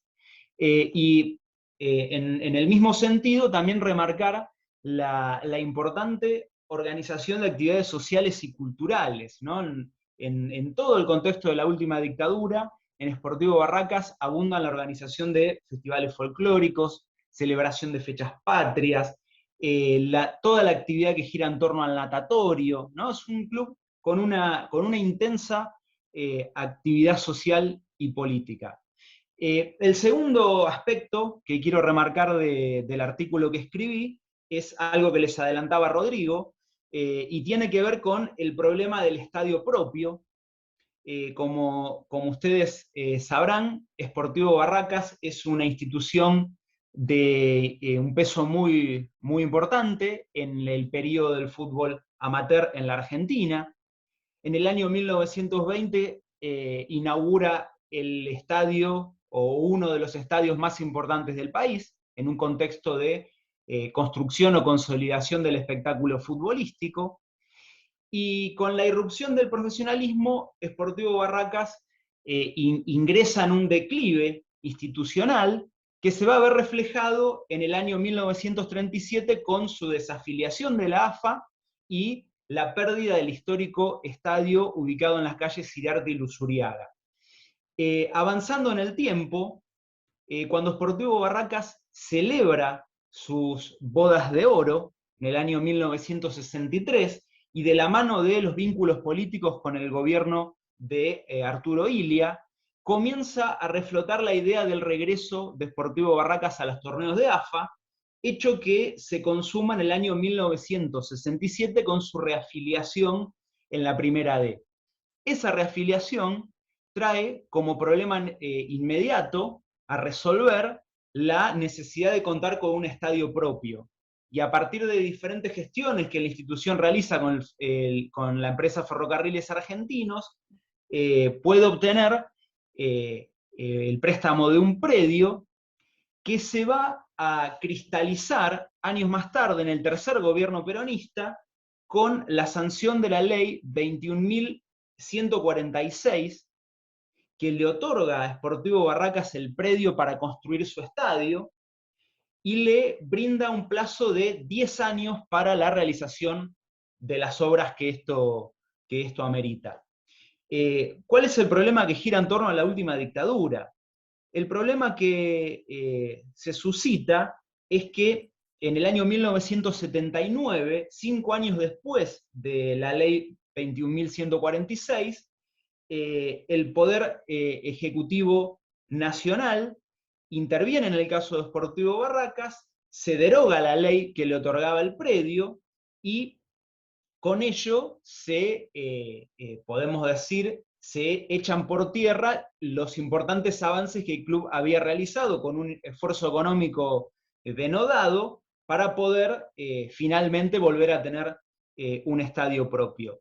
Esa quita del terreno le va a generar una crisis institucional muy fuerte a Sportivo Barracas. Se va a reflejar, por ejemplo, en la renuncia del presidente Pedro Cherro, que era un presidente vinculado a una familia histórica de Sportivo Barracas, los Cherro, y por supuesto que tenía como principal bandera de su gestión la finalización de las tareas y la inauguración del estadio. Ante la quita del predio, como les adelantaba, el presidente da un paso al costado, y las comisiones directivas que lo suceden no van a poder revertir la decisión del gobierno militar, pese a las gestiones, que esto se ve reflejado en la documentación institucional, memorias y balances sobre todo, pese a las incesantes gestiones que el club realiza frente a la Junta Militar, el Poder Ejecutivo, el Ministerio de Economía y la empresa de ferrocarriles. Bien, para finalizar, marcar un aspecto que nos muestra la riqueza del tema que colectivamente venimos investigando, y quiero señalar que con las investigaciones que hemos presentado en estos 2 volúmenes, por supuesto que no se agota los posibles y potenciales temas de investigación y estudios de caso, ¿no? Tenemos mucho por delante en la tarea de seguir indagando. ¿Por qué señalo esto? Porque al trabajar el caso de Sportivo Barracas, Rodrigo trazaba el paralelismo, ¿no?, con excursionistas, las menciones al predio de San Lorenzo, ¿no?, la pérdida del gasómetro de Avenida La Plata son ineludibles, pero en el mundo del ascenso tenemos otro caso que yo deslizo pero que no he investigado, que es el caso del Club Fénix, ¿no? Fénix, por los mismos años, es obligado a desalojar su estadio en el barrio de Colegiales, y al día de hoy, al igual que Sportivo Barracas, es uno de los clubes que no cuentan con cancha propia. Bien, por eso no quería dejar de mencionar este caso que no hemos investigado, porque tenemos mucho por delante en la tarea de seguir reconstruyendo la historia de las instituciones deportivas y sobre todo seguir recuperando la memoria del periodo de la última dictadura. Muchas gracias. Muchas gracias, Marcos. Bueno, Gustavo Veiga se tuvo que ir, dejó un saludo en el chat para todos los asistentes. Está presente un autor más, es Patrick Thomas Wright, es profesor asistente de español en Virginia Tech. Su investigación actual explora las representaciones literarias y culturales del fútbol en América Latina, centrándose principalmente en cuestiones de género, nacionalismo, poder y violencia. Publicó artículos sobre los documentales del Mundial de 1978, la homoafectividad en la serie Club de Cuervos y la masculinidad. Muchas gracias, Solana. Y gracias en primer lugar a todos los compiladores, a Renan, Rodrigo y Mariano, ¿no?, especialmente por sus comentarios, sugerencias y todo, ¿no? Ha sido como creo que 2 años, 3 años casi llevamos en este trabajo, entonces muchísimas gracias por su tiempo. Solo quería añadir, más del agradecimiento, ¿no?, que lo que trato de hacer aquí es traer como mi especialidad es como crítico literario, cultural o de la producción cultural, es como el papel no solamente de la cultura popular en sí, el fútbol en este caso, pero también la producción cultural. La literatura es una cosa, pero otra es el documental. Eso es lo que mencionó Solana, mi breve trabajo sobre los documentales de las representaciones del Mundial, principalmente la Fiesta de Todos, que básicamente es un documental propagandístico, ¿no? Pero también los que han salido en décadas recientes, que tratan de deconstruir esa idea de la fiesta, de que el Mundial, como sabemos, no fue una fiesta, ¿no? En algunos sentidos sí, pero realmente es que básicamente esconde las atrocidades y también los abusos de derechos humanos, como sabemos.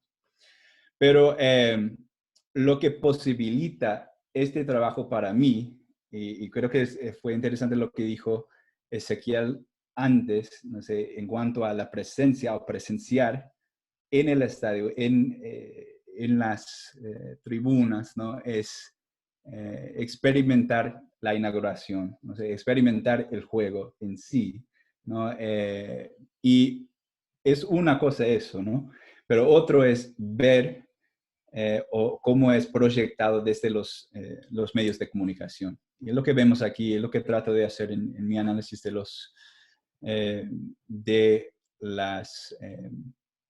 del metraje, no sé, puesto allí en internet por la el archivo de la radio y televisión argentina, ¿no? Y lo que para mí, desde aquí en los Estados Unidos, me posibilita ese acceso al metraje original, esa fuente de material que puedo ver, que puedo examinar. Y además que yo no viví la dictadura, ¿no? Yo nací en el 85, ¿no? Y además en los Estados Unidos, ¿no? Entonces, para mí como investigador aquí, eso me posibilita ese acceso a ver cómo fue básicamente proyectado las ideologías de la dictadura por la televisión, ¿no? Entonces, lo que trato de hacer es examinar los mecanismos cinematográficos, no sé, empleados por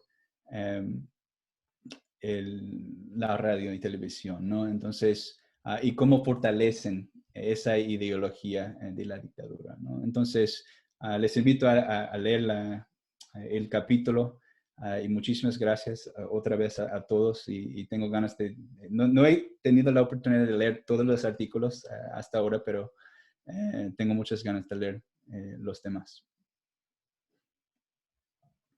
Muchas gracias, Patrick. Y si les parece, entonces damos lugar a las preguntas a través del chat.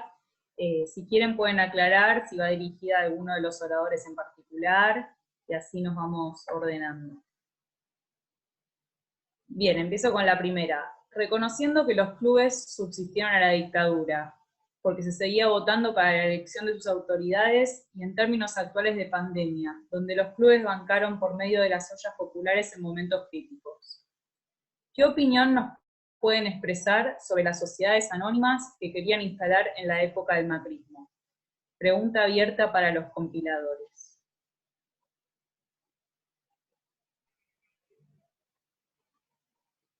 Bueno, empiezo. Voy a decir dos cosas breves. Primero, que como dijo Ranán, esa cuestión del embate de las sociedades anónimas, de convertir a los clubes en sociedades anónimas, es la tarea próxima que tenemos. Hacia ahí nos dirigimos, con muchas preguntas, y hoy bromeando con Daniel, y decía, y después el próximo libro te tiene que llamar Los clubes en tiempo de pandemia, porque parece que el mundo siempre nos presenta una novedad. Pero a mí me gustaría solo aportar una sola cuestión, que es que esta tensión entre una lógica privada, privatizadora, y una lógica social, recorre casi toda la historia de los clubes del fútbol argentino, obviamente con momentos de mayor aparición de una o de mayor aparición de la otra. Quiero decir, uno puede decir que desde su fundación hasta por lo menos los 90, la lógica, vamos a llamarla social, es la que prevalece, pero no está exenta de tensiones. Y obviamente en los 90 fue como el momento en el que más la balanza intentó girar para el otro lado. Pero bueno, básicamente mi respuesta es que es un tema muy interesante y que vamos a investigar en el futuro. Bueno, yo acotaría a lo que dice Mariano. Está presente aquí Néstor Vicente, con el cual creo que, si la memoria no me falla, ya hablé para que nos escriba su experiencia en los 90 respecto de todo este momento. Adhiero a lo que dice Mariano, lo hemos charlado también el otro día, ¿no? Con diferentes tensiones y en diferentes momentos, en realidad es una discusión que está presente. Ahora, eso no invalida que quienes defendemos y creemos en el modelo, vamos a poner una palabra, tradicional del fútbol argentino, lo sigamos defendiendo, ¿no? Que no significa hacer ojos ciegos a todas los, entre comillas, defectos o inconvenientes que puede tener. Significa que defendemos ese modelo porque lo creemos el adecuado a nuestro contexto político, social, histórico, y porque centralmente tienen un fin distinto al de las sociedades comerciales, ¿no? Yo no estoy diciendo que en otras latitudes un club no pueda ser una empresa y una sociedad comercial. Lo que digo es que el fin de nuestros clubes, además de tener un cariz comercial, porque muchos lo tienen, sobre todo los que tienen fútbol profesional, están, digamos, sobre una base que los excede absolutamente, ¿no? Ni que hablar los clubes de barrio, los clubes en los cuales el fútbol profesional no es su actividad central, ni que hablar eso. Pero si nos focalizamos en los clubes con fútbol profesional, también son mucho más que fútbol profesional. Y ese es el modelo en el cual creemos, en el cual nos hemos criado. Repito, no significa que sea intocable, ¿no? Debería ser tocable para ser mejorable, ¿no? Para hacerlo mejor, para defenderlo. Pero me parece que en ese sentido tenemos una postura bastante clara, por lo menos la mayoría de los que estamos aquí o los que venimos transitando un camino en la vida de los clubes en común, ¿no? Muchas gracias. La pregunta anterior fue de Juan Sala y la siguiente es de Rodolfo. Dice, para los compiladores y Ezequiel Fernández Moore, ¿se puede identificar estrategias de consolidación institucional en los clubes con respecto al contexto de la época?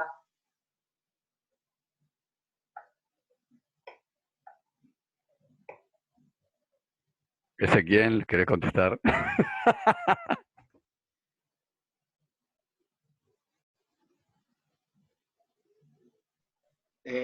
Yo puedo contestar, pero me parece que casi un atrevimiento cuando ustedes han incursionado en esa vida institucional dentro.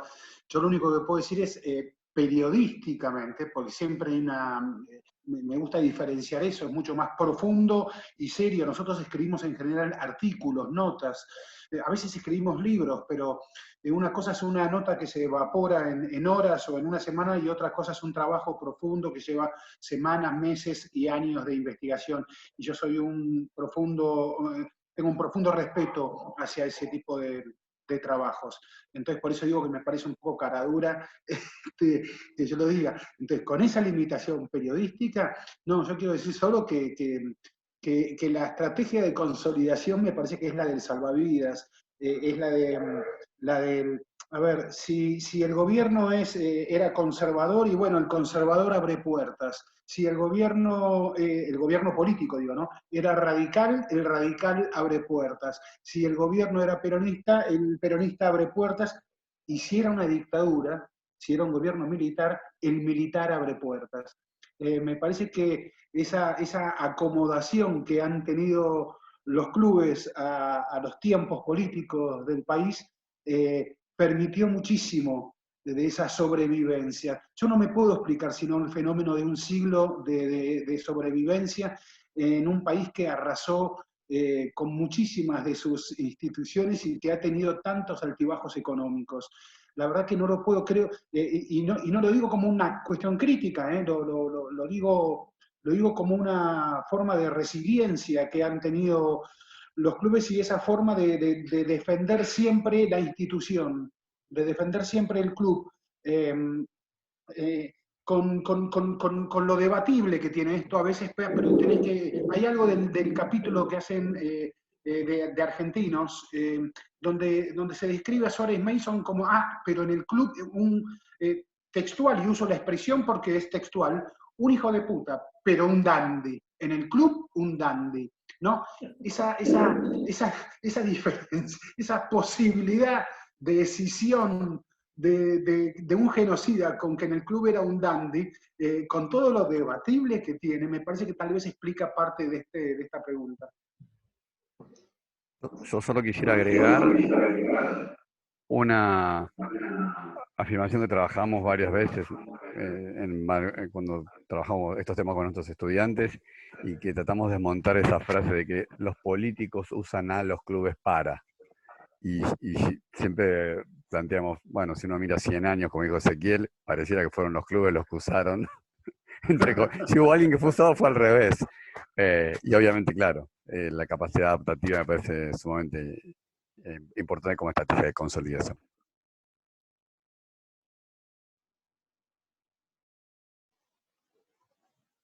Bueno, genial. Voy a seguir leyendo algunas de las preguntas. Esta es de César Torres, también para los compiladores Ezequiel. ¿Cuál de las conclusiones del libro en su conjunto serían aplicables a clubes barriales? Si es que alguna lo es. Bueno, yo acá me animo a contestar, sobre todo porque César es un amigo, entonces cualquier cosa que yo diga seguramente lo va a tomar como en términos de amistad. Pero no, hablando más en serio, creo que tiene un poco que ver con lo que venían recién diciendo Ezequiel y Mariano. La capacidad de adaptabilidad al entorno político, que no significa complicidad con ese entorno, ¿no? No significa complicidad, significa ir a conseguir el subsidio con el concejal del barrio que necesita el club, o ir a ver al intendente y obtener que se pavimente la calle sobre la cual está el club, o la necesidad que tiene el club, forma parte de las características de la supervivencia de los clubes, también de los clubes barriales, ¿no? Que tienen necesidades absolutamente distintas a los clubes que tienen fútbol profesional, pero comparten otras características muy, muy claramente. Siempre lo decimos, ¿no? El modelo legal es el mismo. River Plate y Boca Juniors son legalmente lo mismo que un club de barrio, ¿no? Que Deportivo Ensenada, que no sé si existe, pero si decimos Deportivo Ensenada, todos suponemos que existe y que hay un club que se llama Deportivo Ensenada, ¿no? Y se reparten los clubes a lo largo de la República Argentina, en cada pueblo y en cada ciudad. Me parece que en ese sentido sí, que alguna conclusión de este estilo podría ser parangonada con los clubes de barrio. Lo cierto es que no trabajamos específicamente de clubes de barrio. Sí hay un trabajo, hago un paréntesis sobre el Luna Park, que no lo hemos nombrado, que significa la historia del Luna Park con relación a la política argentina y particularmente durante el proceso, así que hago el paréntesis, meto el paréntesis para aquellos y aquellas que les puede interesar, pero no sé si mucho más que esto que digo, no se me ocurre mucho más. No, solo agregar brevemente que, bueno, Rodrigo en su libro Clubes Argentinos ensayó una definición sobre qué es un club, que siempre planteamos que si uno dice me voy al club a hacer algo, nadie dudaría de a dónde uno va, pero a la hora de abordarlos como objetos sociológicos o desde las ciencias sociales, hay una complejidad en la definición, y entonces definirlos ya es un paso. Otro segundo paso sería poder abordarlos, y en este caso yo creo que habría que hacer un trabajo sobre los clubes de barrio, ameritaría un trabajo diferente, aún habiendo similitudes, ¿no? Sobre todo porque en el caso de la Argentina, que no esté presente el fútbol profesional es una cosa distintiva. Pero bueno, no lo hicimos, no sé si lo vamos a hacer. Será otro libro más.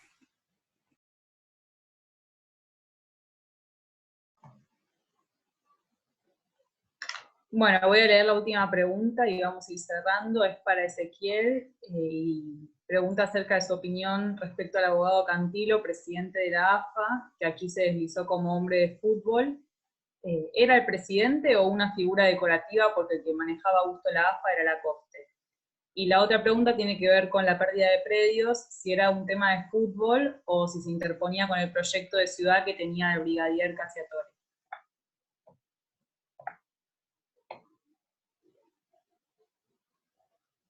Disculpas.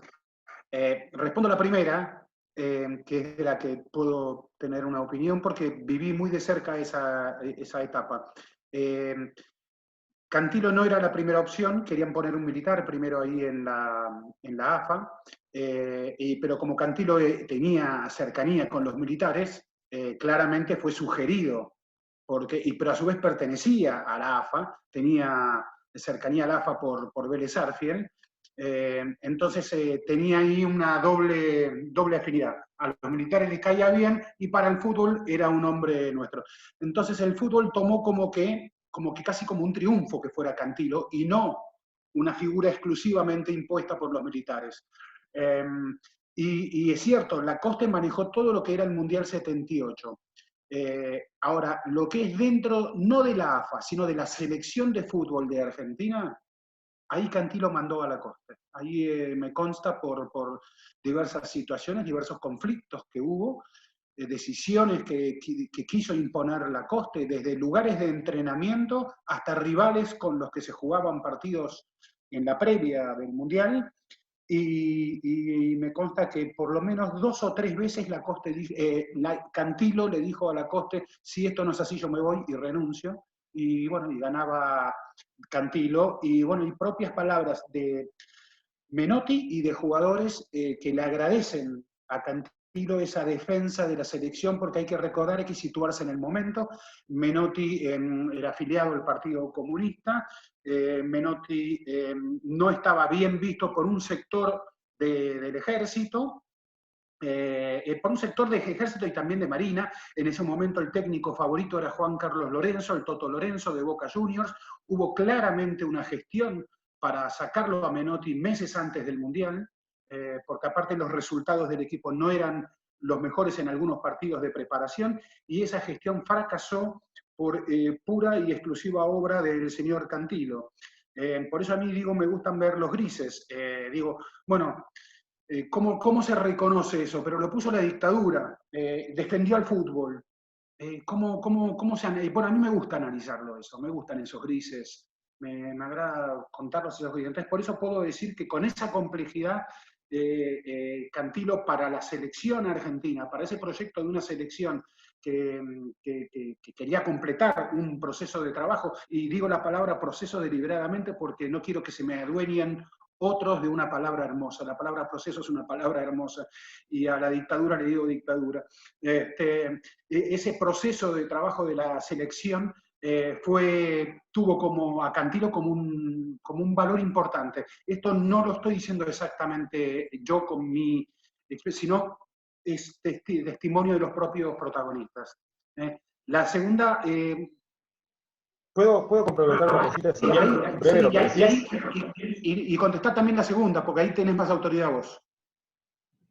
No, para nada. Solamente un comentario porque forma parte también del texto. El presidente anterior, David Bracuto, también era el presidente de Huracán, presidente de la AFA, también era un hombre del fútbol. Y sin embargo, su apoyo anterior había sido el del sindicalismo, ¿no? Había llegado a la AFA como hombre del fútbol, pero también con el apoyo de Lorenzo Miguel, de Paulino Liembro y de otros dirigentes que fuertemente vinculados al sindicalismo, y como otros presidentes de clubes, en este caso el presidente de la AFA, obviamente entra en desgracia cuando ganan los militares, ¿no? Y ahí se abre el periodo que vos contabas recién.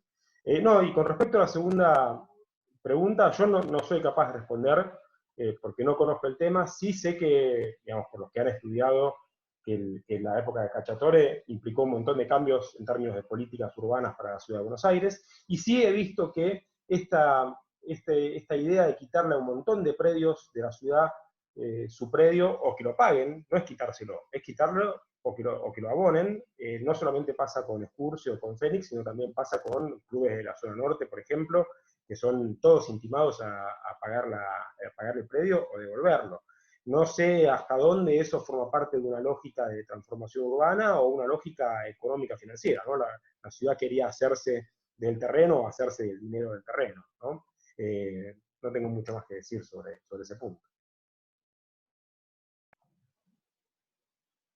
Bueno, muchísimas gracias a todos, a los compiladores, a los autores, a Ezequiel, a los oradores, al equipo de la editorial y a los asistentes por escuchar, desde lo personal también, porque este tipo de trabajos nos permiten a las nuevas generaciones construir una especie de genealogía del rol de los clubes, muchas de las cuales conocimos el fútbol a través del relato de nuestros padres o abuelos, y donde la dictadura siempre se presentó como un contexto medio opaco en esos relatos, así que en ese sentido estas investigaciones son muy reveladoras. Y bueno, a menos que alguien quiera decir algo más, vamos a dar por finalizada la actividad, que también la van a poder encontrar en la cuenta de YouTube de la editorial, sí, de Úsame Editorial.